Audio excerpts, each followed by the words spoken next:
Welcome back. In 1973, Oregon became the first state to decriminalize marijuana possession.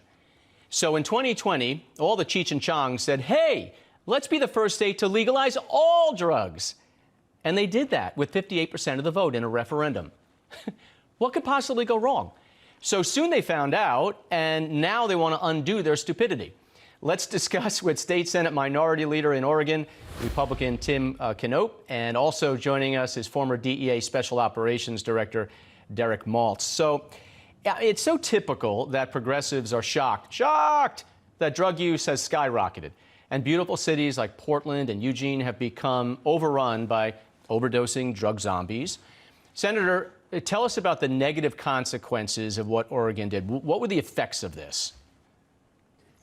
Well, there's no question what happened was that the drug use increased, overdoses dramatically increased, and now law enforcement really doesn't have the tools to be able to deal with it. And so it's causing an even deeper homeless problem, and people are being accosted on the street. And of course, you have the crime problem that goes along with it. And the difference between this and other issues in drugs is Oregon has a huge fentanyl problem. And fentanyl is a game changer as it relates to hard drugs because there are no long-term users of fentanyl.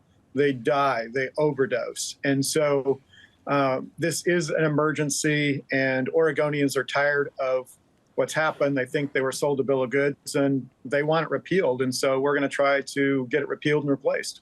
It always starts with weed. You know, Ohio became the latest state to approve recreational marijuana. It's completely illegal now in only 4 states.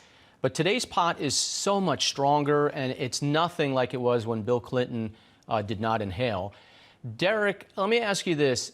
First of all, is it a gateway drug? And why is there a misconception now that marijuana is just harmless?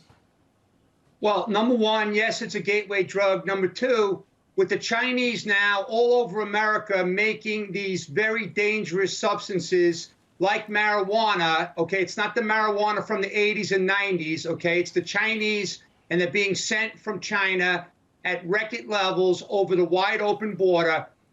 So yeah, all Americans should be concerned about marijuana, but the failed experiment out in Oregon is haunting all the citizens. You look at some of the mass poisonings of fentanyl, like recently in the Northwest Park, there were 8 that were poisoned. There were 8 dead back in May. But here's the thing that really bothers me.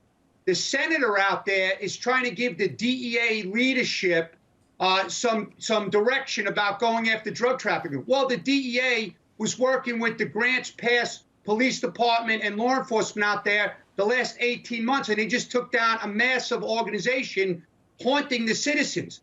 144 lethal doses of fentanyl were taken off the streets. So instead of the senator bugging the law enforcement community, why doesn't he support them? Why don't they follow through with the resources that they're given in these areas of like Oregon to get people help? And go talk to President Biden, shut down the border, because that invasion is causing these problems all over the country.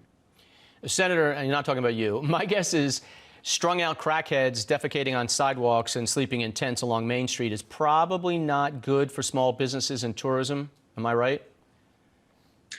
There's no question that it has had a detrimental impact. It literally has destroyed the city of Portland. It used to be a vibrant city that people wanted to go to. Nobody wants to go downtown now.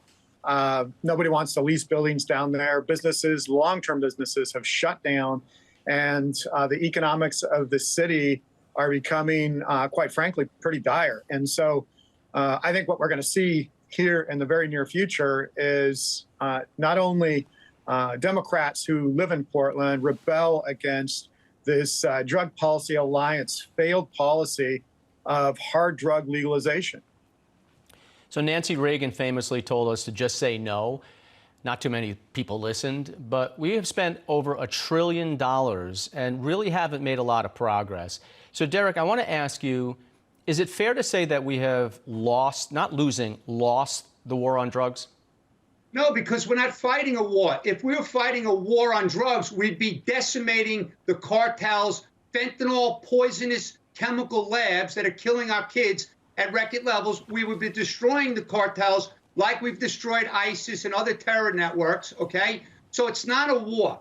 Law enforcement is saving lives every day, like they did in this awesome case up in Oregon. They're doing it around the country, but what's sad is the national politicians are not providing law enforcement the support. Specifically, sanctuary states like Oregon and other states around the country like Illinois, we're getting bombarded with this fentanyl poisoning, and we're getting bombarded with these migrants from 170 countries around the world. So our country's going down the tubes because of these failed policies. Oregon State Senator Tim Knopp, I hope you get it on the ballot next year, and Derek Maltz, the former Special Ops Director of the DEA. Thanks for being with us. Thank you. Thank you.